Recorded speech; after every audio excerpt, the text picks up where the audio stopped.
এক মর্মস্পর্শী গল্পে একজন মহিলা, যিনি একটি বিখ্যাত বহুজাতিক কোম্পানিতে কর্মরত, তার নতুন কর্মজীবনের প্রথম দিনে এক অপ্রত্যাশিত ঘটনার মুখোমুখি হন। তার শাড়ির আঁচল হঠাৎ একটি ছোট্ট হাতের স্পর্শে থমকে যায় এবং পিছনে ফিরে তিনি দেখেন এক ৬ বছরের নিষ্পাপ শিশু। তার কথাগুলো, মা তুমি কোথায় ছিলে, আমি তোমাকে কত খুঁজেছি, আর আমার খুব খিদে পেয়েছে, তার হৃদয় গভীরভাবে আঘাত করে।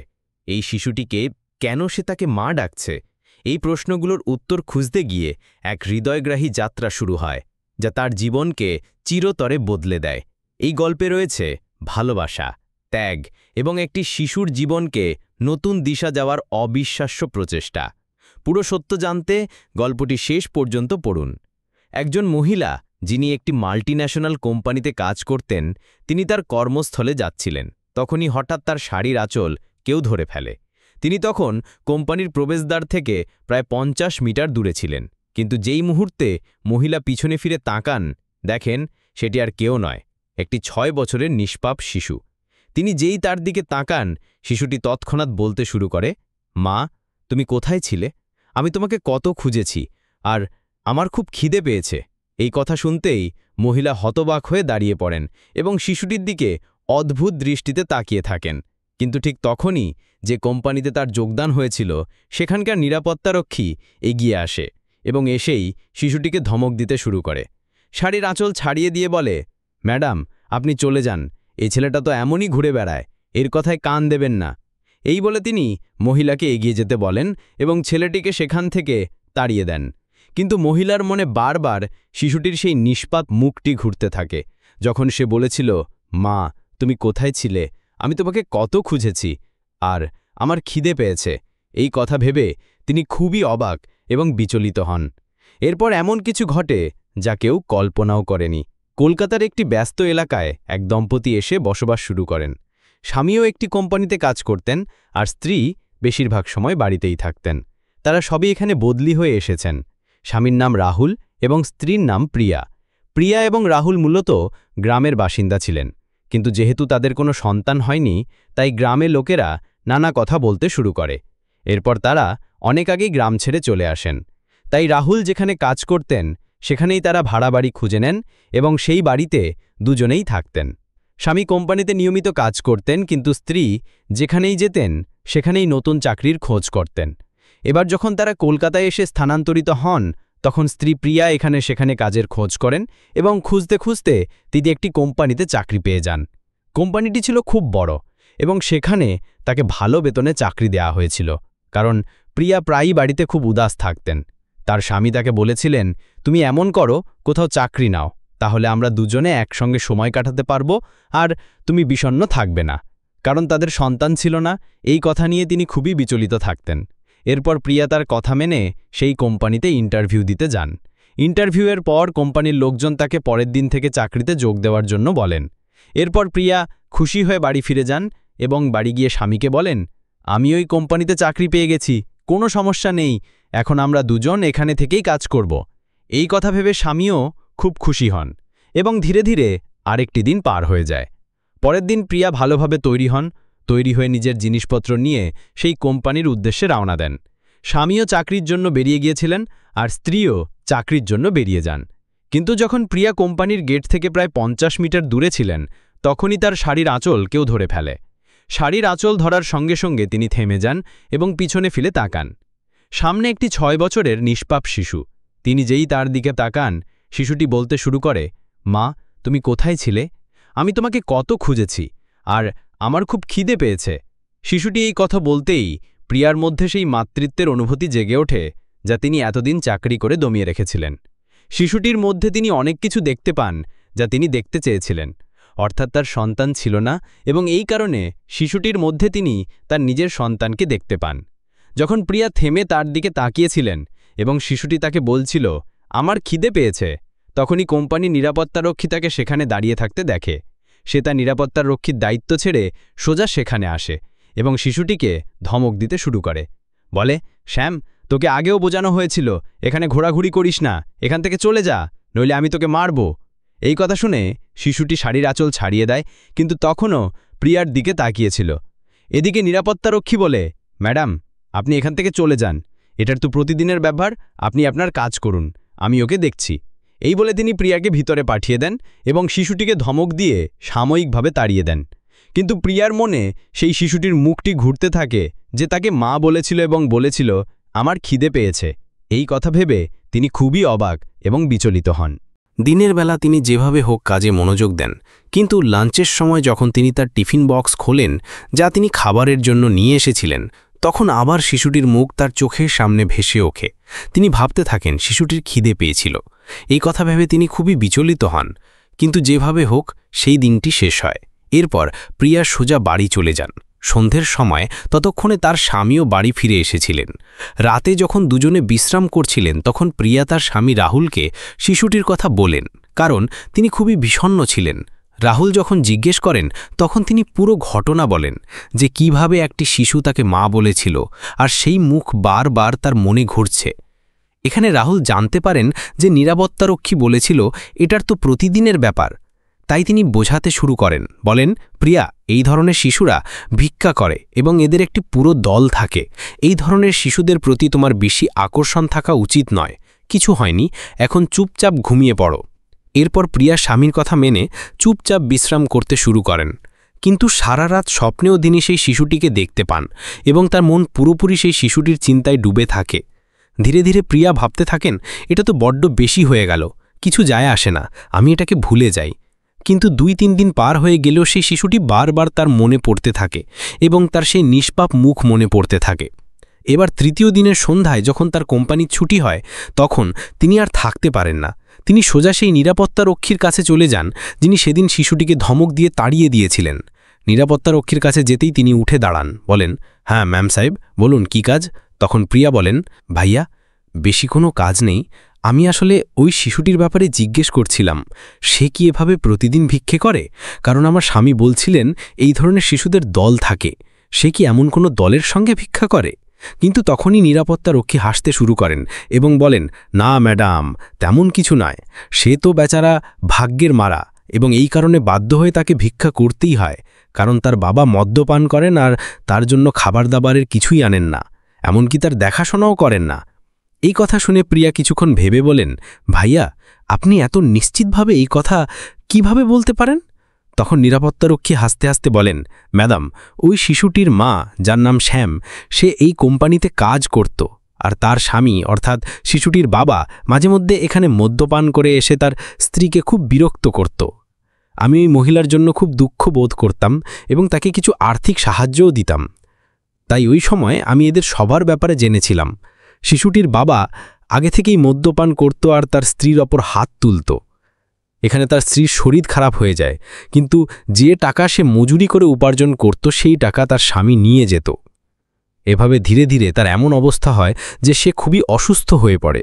যখন সে ডাক্তারের কাছে যায় তখন ডাক্তার বলেন, এখন আর কিচ্ছু করার নেই, অনেক দেরি হয়ে গেছে। এরপর শিশুটির মা এই পৃথিবী ছেড়ে চলে যান। কিন্তু শিশুটি, যার নাম শ্যাম, সে তার বাবার কাছে থেকে যায় আর তার বাবা 1 নম্বরের মদ্যপ।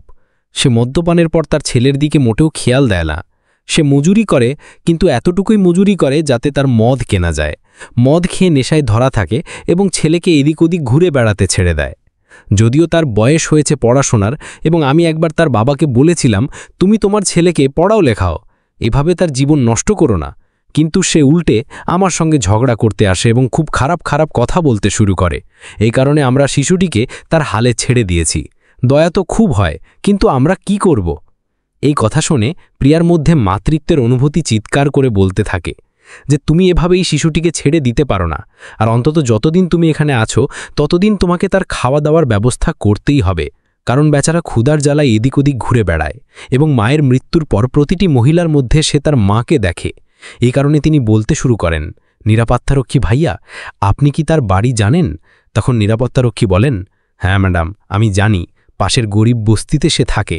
চলুন, যদি আপনি বলেন আমি আপনাকে নিয়ে যাব, কারণ আমার বাড়ি ফেরার পথ সেখান দিয়েই যায়, আর আমি আপনাকে তার বাড়ি দেখিয়ে দেব। এরপর প্রিয়া নিরাপত্তারক্ষী ভাইয়ার সঙ্গে হাঁটতে শুরু করেন।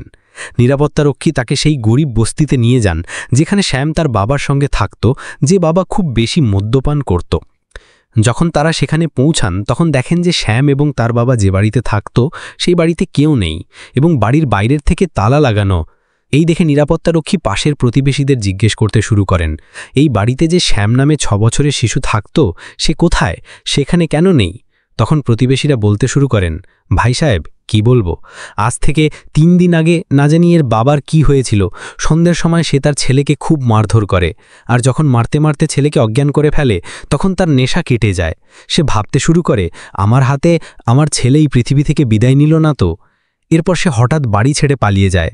যেভাবে সে বস্তি থেকে পালিয়েছিল লোকে বুঝে গিয়েছিল যে সে কিছু ভুল করে এসেছে। এরপর যখন তার ঝুপড়িতে গিয়ে দেখি তখন সেখানে তার 6 বছরের নিষ্পাপ শিশু শ্যাম অজ্ঞান হয়ে পড়েছিল। আমরা তাকে দেখেই তুলে নিয়ে কাছের সরকারি হাসপাতালে ভর্তি করে দিয়েছি যাতে শিশুটির জীবন বাঁচে। এই কথা শুনতেই নিরাপত্তারক্ষী ভাইয়ার চোখে জল চলে আসে এবং তিনি ফুপিয়ে ফুপিয়ে কাঁদতে শুরু করেন। যখন লোকজন তাকে জিজ্ঞেস করেন, ভাই তুমি কেন কাঁদছ, তখন তিনি বলতে শুরু করেন, আমি তার বাবাকে বলেছিলাম তোমার ছেলেকে সামলাও, যখন জন্ম দিয়েছ তখন তাকে সামলানোর সাহস রাখো। আমি কি জানতাম যে এই মদ্যপ তার সঙ্গে এমন করবে, আমি তো খুব ভুল করেছি তাকে এমন বলে। এই বলে তিনি ফুপিয়ে কাঁদতে থাকেন। লোকজন তাকে বোঝান, ভাই এতে তোমার দোষ নেই, দোষ তো সেই বাবার, যে বাবা হয়েও তার বাবার কর্তব্য পালন করছিল না। এরপর নিরাপত্তারক্ষী তার চোখের জল মুছে ফেলেন এবং ভাবতে থাকেন এখন আমি এতে কি করতে পারি। কিন্তু তখনই প্রিয়া, যিনি সেখানে দাঁড়িয়েছিলেন, তিনি পুরো গল্প শুনেছিলেন। এই কথা শুনে তিনি শিশুটিকে দেখার সিদ্ধান্ত নেন এবং লোকজনকে জিজ্ঞেস করতে শুরু করেন সরকারি হাসপাতালের পথ কোথায়। নিরাপত্তারক্ষী বলেন, ম্যাডাম আমি জানি, আমি আপনাকে পথ বলে দেব, আর চলুন, আমারও শিশুটিকে দেখতে ইচ্ছে করছে। এরপর নিরাপত্তারক্ষী প্রিয়া ম্যাডামকে নিয়ে সোজা সরকারি হাসপাতালে পৌঁছে যান। সেখানে গিয়ে যখন তারা শিশুটিকে দেখেন তখন পুরোপুরি হতভাগ হয়ে যান, কারণ তার দেখাশোনা করার মতো কেউ ছিল না। এই কারণে শিশুটির কোনো যত্ন হচ্ছিল না এবং তার অবস্থা খুবই খারাপ ছিল। তার এমন অবস্থা দেখে প্রিয়া পুরোপুরি আবেগপ্রবণ হয়ে পড়েন এবং শিশুটির কাছে গিয়ে তার মাথায় হাত বোলাতে শুরু করেন।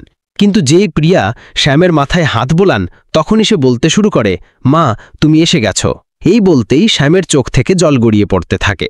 প্রিয়া যখন শ্যামের চোখে জল দেখেন তখন তিনিও তার চোখের জল ধরে রাখতে পারেন না এবং সেখান থেকে পালিয়ে সোজা বাড়ি চলে যান। এদিকে নিরাপত্তারক্ষীও শিশুটির কিছুক্ষণ দেখাশোনা করেন এবং তারপর বাড়ি চলে যান। প্রিয়া যখন বাড়ি পৌঁছান তখন তিনি একটু দেরি করে ফেলেছিলেন। স্বামী ইতিমধ্যে চাকরি থেকে ফিরে এসেছিলেন। যখন স্ত্রী দেরিতে আসেন এবং তার মুখে এক অদ্ভুত নীরবতা ছিল তখন তিনি জিজ্ঞেস করতে শুরু করেন, কি হয়েছে প্রিয়া, কি সমস্যা, কিছু হয়েছে? তখন প্রিয়া হঠাৎ ফুপিয়ে ফুপিয়ে কাঁদতে শুরু করেন। স্বামী তাকে সামলান এবং বলেন, বলো তো কি হয়েছে, আগে তুমি শান্ত হয়ে বসো, আমি তোমার জন্য জল নিয়ে আসছি। এরপর তিনি প্রিয়াকে বসান এবং নিজের হাতে জল এনে তাকে দেন। বলেন, এই জল খাও এবং শান্তভাবে আমাকে বলো আসলে ব্যাপার কি। এরপর প্রিয়া কিছুক্ষণ পর শান্ত হন এবং তার স্বামী রাহুলকে পুরো ঘটনা বলতে শুরু করেন। বলেন, এমন একটি শিশু আছে, আর আজ যখন আমি হাসপাতালে তাকে দেখতে গিয়েছিলাম এবং তার মাথায় হাত বুলিয়েছিলাম তখন সে হঠাৎ বলল, মা তুমি এসে গেছ। এই কথা শুনে আমি আমার চোখের জল ধরে রাখতে পারিনি এবং সেখান থেকে পালিয়ে সোজা বাড়ি চলে এসেছি। যখন রাহুল পুরো গল্প শুনলেন যে একটি শিশু এতটা কষ্টে আছে, তার দেখাশোনা করার মতো কেউ নেই এবং যেমন স্ত্রী বলছেন সে খুবই নিষ্পাপ আর তার বাবাও পালিয়ে গেছে, তখন তিনি ভাবতে শুরু করেন, আমাদের তো সন্তান নেই, তাহলে কেন আমরা এই শিশুটিকে দত্তক নেই না? এরপর তিনি এই কথা প্রিয়ার সঙ্গে শেয়ার করেন। প্রিয়া এই কথা শুনতেই বলেন, রাহুল তুমি আজ আমার মনের কথা ছিনিয়ে নিলে, কিছু যায় আসে না, আমরা ওই শিশুটিকেই দত্তক নেব এবং তাকে আমাদের সন্তান করে লালন পালন করব।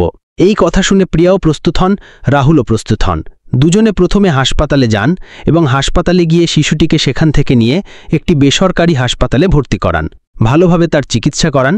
চিকিৎসার সময় প্রিয়া সকাল সন্ধ্যা শিশুটির কাছে যেতেন এবং তার মাথা কোলে রেখে তাকে ঘুম পাড়াতেন। বলতেন, বেটা তুই আমারই ছেলে আর আমি তোর মা। ধীরে ধীরে শিশুটির কাছেই মা বাবা ভালো লাগতে শুরু করে। এরপর প্রিয়া এবং রাহুল বস্তির লোকেদের জিজ্ঞেস করেন, যদি আপনাদের কোনো আপত্তি না থাকে তাহলে আমরা এই শিশুটিকে দত্তক নিতে পারি। তাদের এই কথায় কোনো আপত্তি ছিল না, কারণ তার বাবা তো ফিরে আসবে না, আর যদি ফিরেও আসে তাহলে এই শিশুটির জীবন নষ্ট করবে। অথচ এই লোকেরা খুবই শিক্ষিত দেখায়, তাই তারা বলেন আমাদের এতে কোনো আপত্তি নেই। এরপর রাহুল সোজা পুলিশের কাছে যান এবং পুলিশকে পুরো ঘটনা বলে বস্তির লোকেদের সঙ্গে কথা বলিয়ে শিশুটিকে দত্তক নেওয়ার প্রক্রিয়া এগিয়ে নিতে শুরু করেন। পুলিশেরও এতে কোনো আপত্তি ছিল না, কারণ রাহুল এবং প্রিয়া দুজনেই এমন যোগ্য যে তারা শিশুটিকে লালন পালন করতে পারবেন। তারা পুরো কাগজপত্রের প্রক্রিয়া সম্পন্ন করে শিশুটিকে তাদের দত্তক দিয়ে দেন। যখন শ্যাম পুরোপুরি সুস্থ হয়ে যায় তখন প্রিয়া এবং রাহুল তাকে তাদের বাড়িতে রাখতে শুরু করেন। শুরুতে শ্যাম অদ্ভুত দৃষ্টিতে এদিক ওদিক তাকাত, কিন্তু ধীরে ধীরে সে তার চারপাশের আধুনিক জিনিসগুলির সঙ্গে অভ্যস্ত হয়ে যায়। প্রিয়া এবং রাহুল তাকে একটি ভালো স্কুলে ভর্তি করান। যখন তাদের কাছে শিশুটি থাকে এবং শিশুটিও ধীরে ধীরে বড় হতে শুরু করে, ভালোভাবে থাকতে শুরু করে, তখন তারা তাদের গ্রামে যান। গ্রামে গিয়ে যখন লোকেরা দেখেন যে তাদের একটি সন্তান আছে, তখন তারা খুবই অবাক হয়ে যান, কারণ তাদের বিয়ের প্রায় 12 বছর হয়ে গিয়েছিল এবং বিয়ের প্রায় 4 বছর পরেই প্রিয়া এবং রাহুল গ্রাম ছেড়ে চলে গিয়েছিলেন। তারা শুধু তাদের পরিবারের সঙ্গে কথা বলতেন, গ্রামের কেউ তাদের সম্পর্কে কিছু জানত না। কিন্তু ফিরে আসার পর তারা বলেন, এ আমাদেরই সন্তান এবং আমরা এটিকে জন্ম দিয়েছি। এরপর গ্রামের লোকেরাও অবাক হয়ে যান এবং প্রিয়ার ওপর যে দাগ লেগেছিল যে তিনি সন্তান জন্ম দিতে পারেন না, তা পুরোপুরি মুছে যায়। এতে রাহুলেরও কোনো আপত্তি ছিল না। এরপরও তারা এদিক ওদিক থাকতেন এবং পরিবারের লোকেদের বলে দেন, কাউকে বলবে না যে আমরা এই শিশুটিকে দত্তক নিয়েছি।